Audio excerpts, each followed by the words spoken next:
Hello, you wonderful people, and welcome to another episode of Centric. This being a show it's about crime dramas that I watch. For today's episode, I'm going to talk about the latest episode of Good Girls. This was a back-to-back episode situation, so if you haven't seen my review, because I also did my other review of the previous episode, you can find a link to it in the cards, or even at the end cards, there'll be a link to it if you want to go back and listen to what I had to say about the previous episode if you haven't already. Regardless, a lot of interesting things went down in this episode, so let's break it down. So I love the cold opening where we have them kind of betting on this money, and then no matter how much they roll the dice, even Annie's like, I don't know, I'm literally trying to lose, and we keep winning. Ruby's just doing her the blowing the dice, roll it, making more money. Like, I'm skipping a little bit ahead, but like, I love that in the episode, like, dude, we literally have like double what we came here with. It's like, how the hell are we on top like this? It's like, we should have been hitting the craps table before we went criminal. That's crazy. Now they're trying to orchestrate a way to find their way to Canada.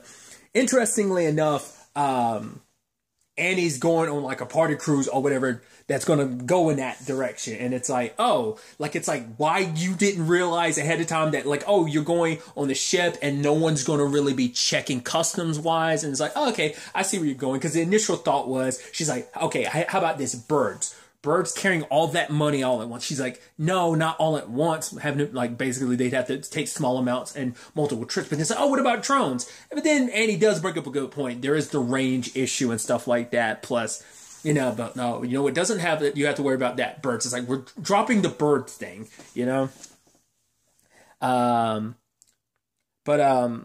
Obviously they get everything ready. Obviously they're lying to Stan about like where they're going. It's like, obviously it's kind of a spa day thing. And Stan kind of has to remind Beth, it's like, right, I just want to make sure my wife's safe. It's like, it's fine.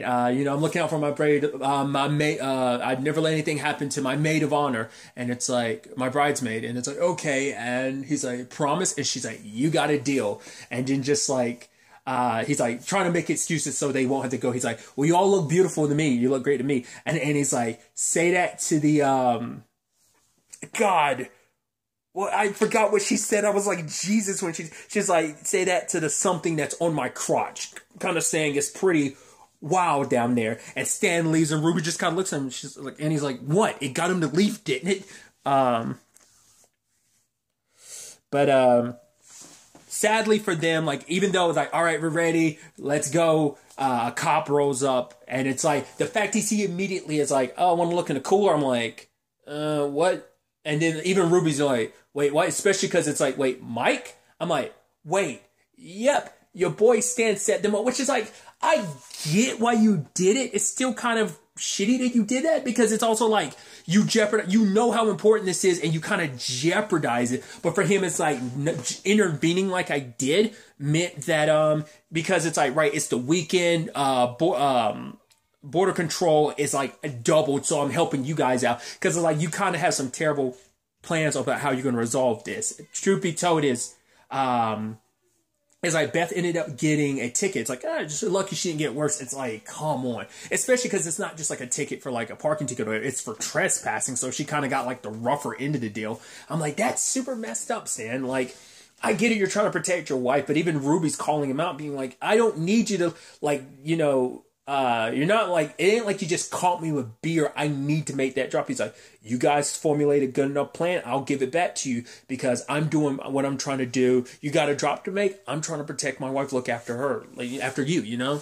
So it's like, it's from a good place, but it's also just kind of like, it's like, because in his defense, he wouldn't have been able to just straight up like, oh, here's my idea about how to run things, because to be fair, he put his ideas out there beforehand and Beth shut them down time and time again. Granted, even though he proves that he has the better ideas, Beth, like, it's, even though they're on like, oh, tolerable terms right now, it's still a thing of like, he figured like they'd shut down any idea he has. So that's why he's like, I'm not even going to bother bringing it up because none of you would listen to me. In particular, Beth's not going to listen to me, and Ruby's just going to side with Beth in that, you know. So I guess that was his justification. So obviously they end up bringing ideas, throwing it out there, and he's just like, no, that's not good, that's not good, that's not good. Beth being like, why should we listen to you? And he was like, well, I'm the one that has the money, this is my wife, so I'm the one that gives you access to the strip club and, you know, strippers and everything, so it's kind of me, like, I'm the one that's invested a lot in this, which even Annie's like, he's got a fair point. But it turns out the ladies, the strippers, are entertaining some guys at Border Patrol. So it's like, because of the good relationship there, Stan's like, we can use that as a means of distracting them so that you can kind of slip on through without much issue. So they, in fact, do that. But there is issue because he's like, right, let's check the trunk. And it's like, I was like, they were kind of like nervous about it, but I guess it's like, right. I wonder why they do that sometimes where it's like, she's like, no, it's empty. It's like, I guess it's just to kind of make the audience more nervous. But it's like, nah, the strippers had it the entire time. Because like, right, the whole point was like, right, you'll let us through, right? Yeah, go ahead through. Because he's like married with kids, and that dude in particular is like, he's trying, because they're like, yeah, we're going to go to the show, you know, hashtag women supporting women. But the strippers basically are extorting him because it's like, yeah, it was pretty heavy, so the gas that gets used. I was like, oh, how much you want? It's like 5%. What? 5% of what's in there.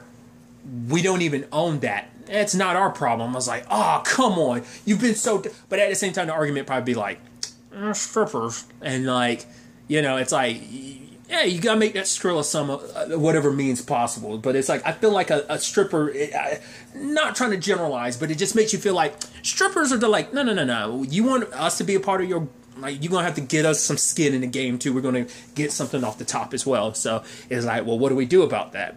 And Ruby's the one that kept noticing, like, that vehicle's been sitting there a long time. And then eventually, as they're driving, that vehicle, it's still following them.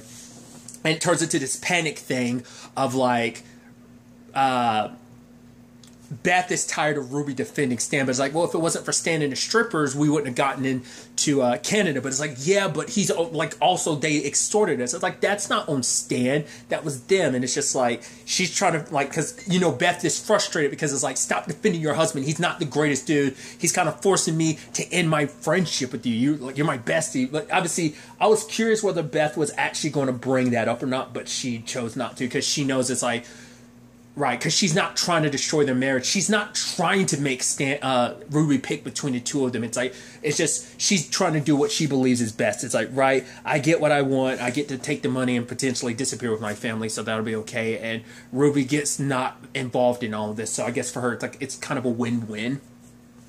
But they do some pretty stellar moves around the parking lot trying to get away. And part of me was wondering the entire time, I was like, could that be one of Rio's people? We end up finding out later on in the episode. In fact, it actually is. So, but they go inside. It's like, right, we got to dump this money. It's like, well, best way to dump it is to lose it. But like I said, as we got the code open, nope, they just keep winning and winning, and ended up winning with so much money.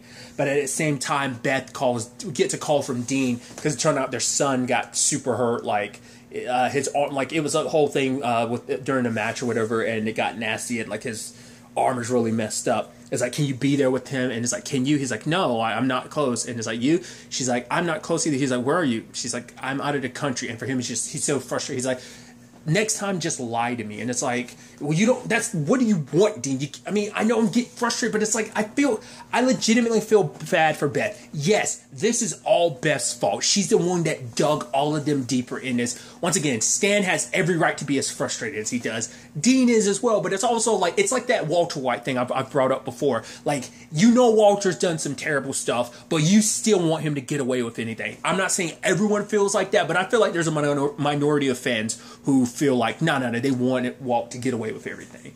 I mean, I guess technically, to a certain extent, you can make an argument he does, and like technicalities and all that. But it's a thing where I feel like I know Beth kind of messed up, but I still kind of like, I'm like, no, she's trying her best in her own very complicated way. So I just wish she wouldn't catch as much flack, even though I can recognize she deserves all of the smoke she's getting from both Dean and Stan. And then she comes back after hanging up on the phone because she feels so bad because it's like, damn, like, you know, it's been boiling over. It's just been getting to this point, especially with everything Dean this episode. We'll get to that soon enough, but it's been slowly bubbling for a while now, and this just kind of set it over the edge. And so she comes back and it's like, I'm betting everything on 2. And they ultimately do lose, but she's not in a celebratory mood. And they're like, you know, she's like 2, as in 2002. And Ruby's like, oh. And then he's like, I don't get it. It's like, you were there. And she's like, oh, the .com crash. No, her wedding. Oh, I knew that. So when she does get back home, though, it's like, right, I'm going to go get some stuff so I can make him like some French toast for breakfast. And it's like, and Dean just sticking the knife in a little deeper is like, you know, he didn't even ask for you. I was like, I get you're pissed, but man, that's such a dickish move. To be fair, I guess it's payback and retribution. Well, for everything that she's kind of put him through, but also it's like, yeah, it's kind of karma's payback for the fact is that she was such a dick to Stan last episode. So I guess it kind of balanced itself out. But it kind of like, because that sucks, because it's like she does love her children, but also the thing is she loves what she does too. And now, like, before she, you know, because of lies and everything, she was able to balance everything out, but now it's to the point she can't like, she needs to keep doing one so that she can try and take care of the other, but that other side of things doesn't want it because she isn't as involved in their lives. Like, you know, because when Dean was locked up, her children were like, oh, when's Dad? Like, no, Dad does things a certain way. And because Dean's kind of been more active in their lives in certain regards, it's like, yeah, they love their mom and everything. And I think at the end of the day, they still probably feel the same way too. Like, oh, where's mom? But their mom is just kind of like, oh, she's off at work all the time. Like, she's not as like on top of things as she was before when she was just kind of like a mom. Now she's a mom / criminal, you know? So that kind of takes a lot of attention away. So, it's kind of sad. You know, since I brought it up, let's talk about the Dean situation.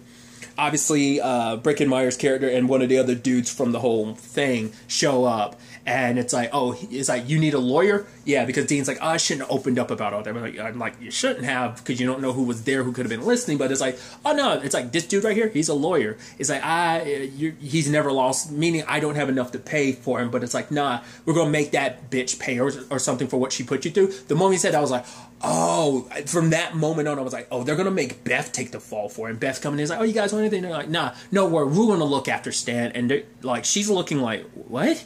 It's like, oh, but they're, you know, they're really pissed. Because for them, it's like, oh, that terrible woman, what she put you through, Stan, you know. And it's like, yeah, he pled guilty and all that, but the plan is to make Beth take the fall for everything, which obviously for Dean, it's like, I don't want that. Like, my children need their mother. It's like, yeah, but they need their father too. Well, who built the treehouse? Who taught them how to ride bikes? That's what matters too. So it's like, if they have to lose a parent, rather it be your wife, you're very important to, you know. So it's just, because Dean was trying to defend everything. Like, no, I can't do that, you know.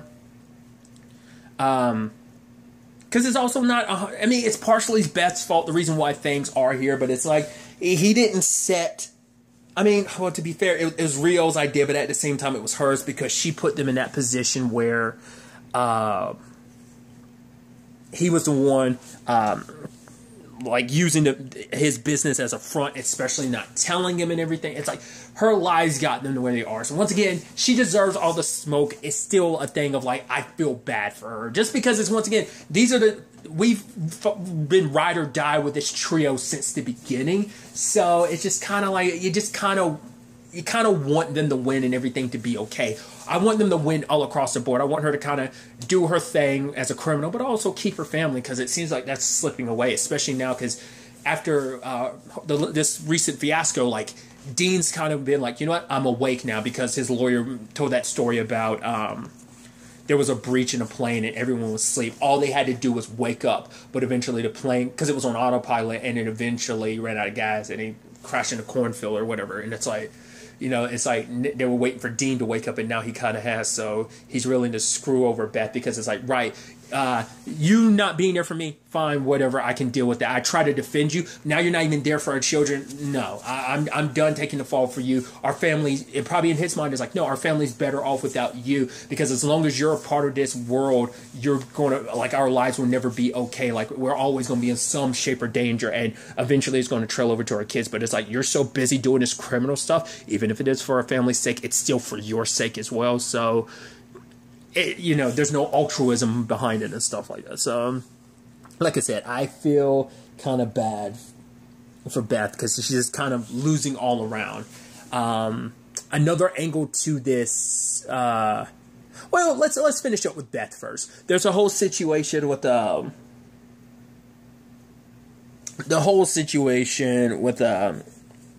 Rio popping up at the end because she saw the vehicle and he's like, oh, things didn't turn up the way you wanted to. It's like, well, first and foremost, you didn't let us know that those were people following us. And he's like, yeah, well, I like to, you know, they like to keep things not much of a big show. But he's like also kind of making it seem like, nah, I'm not afraid to put on, like, make them. Essentially, it's like, we don't want nothing splashy or big, but he's like, if I need to, I can. Essentially saying, like, if I need to kill you to make a point, I can and will. And she's like, well, some people won't like that. He's like, whoa, you got a guardian angel? She's like, yeah, I do. Obviously, Rio's cousin / brother has taken an interest in Beth, but I think that's kind of luring her into a false sense of security because she's still under the impression he's a good guy, that he isn't just as rotten as Rio. Like, it's just appearance sake he's not as rotten, but on the surface he looks like, oh, cut clean, like, yeah, we're brothers / cousins, but still, you know, I'm a respectable person because I want nothing to do with his side of things. You know, it's just like, no, I can't put myself out there like that, you know, when she needed help getting rid of that trespassing ticket. But it's like, nah, you helped me out. And because at the moment he was like, yeah, you're going to owe me something, I'm sure what went through Beth's mind is like, wait, is he? And it's like, okay, he wants you to help out around that with the whole, you know, planting stuff thing, because, you know, she knows what it's like to owe Rio something and what that can turn into. I think she was kind of wondering whether it was going to be that, but it's like, no, he's nothing like his brother / cousin, when in actuality he's so much like him. Just Rio doesn't hide who he is. His brother / cousin does, you know, so that's going to be an interesting event. But I don't think he's the guardian angel that Beth, because, like, I think he sees, like, no, we're going to keep them in motion because the fact of the matter is they do good work, and it's like he's probably going to use them up until they're not useful anymore. And it's like, as long as they continue to be useful, he's going to keep Beth close. I'd almost halfway expect this. I don't see it, but there's a part of my brain that's wondering, will he end up being the one to kill Rio? And it's like, oh, I actually saved you. Now you owe me, Beth. And it's like, he's still pretending to be a good guy. And like, oh, I saved you from everything. But it's like, yeah, my cousin / brother was, yeah, he ran things for so long. But now it's just like, it's too much trouble. Like, I can definitely see that. I mean, he beat him in the face with a stool. But it's like, that was meant to make a point. Like, they're family. So family, but I mean, sadly, family can still end up killing family when it becomes necessary, and it might be a point where Rio might be a necessary sacrifice that needs to be made. I don't know. Beth thinks she's, like I said, she thinks she's got said guardian angel, but that's not the case. She's got just another devil on her shoulders. We'll see where things going to go on that front. Ruby talks to Stan, like, it's like, oh yeah, everything's, and for her it's like, you know what? Why are you helping us? Why'd you help us with Crystal, with getting across the border? He's like, yeah, because, you know, it's like, what's up with that? It's like, you know, why are you, like, what did you and Beth agree on? And he's like, we made a deal. And she's like, about what? And the moment he tells her, Ruby starts crying, because now it's like, I guess on some level, it's like, right, the fact is that we're supposed to be besties, like, not just besties, we're family, because she even made a point, it's like, right, what did I say at our wedding, like, that basically, when you're bringing me in, you got to accept all my family as well? That goes for Beth. Beth's like not just her bestie, it's like a sister for her, and it's like, wait, you won't accept her, and no, it's like, wait, because I think for her, it's like, all that we've been through, we've known each other since we were young, dude, since we were like teenagers, and for Beth to like throw that all away, it's almost like, yes, you're trying to preserve your own family, I get that, but it's almost like you're tossing me, everything between us aside. The fact that you're willing to even make that deal with Stan is messed up. Yes, it's messed up, Stan, to create that deal, but it's messed up, even more messed up for you to decide that you're going to take it. So those tears could have meant a lot of things. So it could have just been her frustration with Stan, but also her disappointment in Beth for actually taking the deal. So, because it's like, right, does our friendship, does our sisterhood mean nothing to you if you're willing to it's like, I'm sure Beth would probably justify it, but like, I'm trying to do what's best for everyone. I'm trying to look out for my family. Plus, this is what Stan wants. You wanted us to be on good terms. Well, this is the only way we're going to be on tolerable terms at all, So there's that angle. Then there's everything with Kevin. He fixes a meal for Annie, and she's like, oh my God, this is amazing. Turns out he went dumpster diving. She's not a fan of that. He's like, if you literally didn't, you even said it was good. If I didn't tell you it was from a dumpster, you wouldn't have. I mean, because that's also the thing too, like, if it was out in the open, I'd be like, ugh, but it's like, if it's covered up, and he's like, oh, I washed it and everything. It's like, I think there is a science, I'll say that. There's a science to, like, dumpster diving. I've never done it, but I'd assume, like, just as long as you don't pick as long as you pick something that was thrown away that's covered, because there is a lot of stuff at restaurants and stuff that gets thrown out just because it's like, right, if this isn't sold by a certain date, we gotta throw it out, or, people might not eat all that they ordered and that gets thrown out. But as long as like, oh, there's no, like, it's just kind of sitting on top, as long as there's no other stuff on top or it's covered, I think it's good. I could see Annie's reservation though, but for Kevin, he comes from the perspective of like the amount of money you spend, like money kind of doesn't buy you everything type of thing. And she's, he came at it from a different perspective, and it just, there was kind of back and forth, but he kind of like, apologizes to her, and it's like, right, I'm gonna take you out to a restaurant. And at first when he's walking by and she's like, well, this is a pretty fancy restaurant, he's like, the moment they went back, I thought he's going to take her to the kitchen. I'm like, are you actually a cook? I was like, then why are you living in your car? I was like, oh, he talks about it later. He has been one. He went to a prep cook, then a line cook, and he kind of takes some odd shifts here and there, like if he ever needs money. But basically, he takes her out back, and it's like, right, I'll cook a meal for you and Ben. She's like, Ben doesn't eat when he comes over. It's like, yeah, he eats at a friend's house, so when he gets to your house, he doesn't have to eat, which is like, oh, like more and more she learns about, like, right, like I am kind of a bit embarrassing, like, that Ben kind of does a lot of stuff, because it's like, she doesn't have, like, that is the thing of, like, I'm sure for Kevin, that's also the frustrating thing of, like, how can you be so picky about, like, where the food comes from, considering you have, like, next to nothing? Like, once again, it's not like Annie's the most well off. Like, a lot of things are, like, haphazard in, like, the place and everything. So she's kind of flying by the seat of her pants when it just comes to, like, regular stuff out and about in the house. So, but she reluctantly says, okay, and they do their thing, sharing food and everything. And he's kind of like, all right, this is actually it. This is actually pretty dope. The wine, even him melting that chocolate over those pastries, kind of getting all fancy,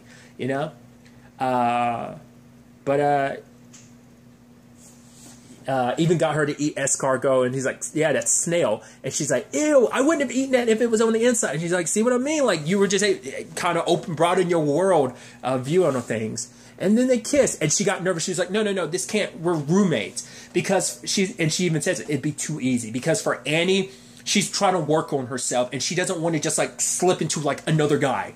Or, I guess it could be, like, some other guy slipping in her. Just because it comes too easy. It's just been a part of her process so much that she's trying to break the cycle on that, and she's afraid, like, if she starts slipping down that slope with Kevin, it could turn bad. But Kevin ended up ordering some stuff for her and Ben, or at least cooking or whatever. And he's like, yeah, a lot of money spent on it, didn't need to be, but And they sit down and eat, but he's going out with, like, his girlfriend or whatever. And he's like, oh, cool. You guys don't have too much fun. I mean, yeah, I'm just joking. And for her, it made her, it's kind of that sad. It was almost like finding out Josh was engaged. It was almost kind of a similar thing of, like, right.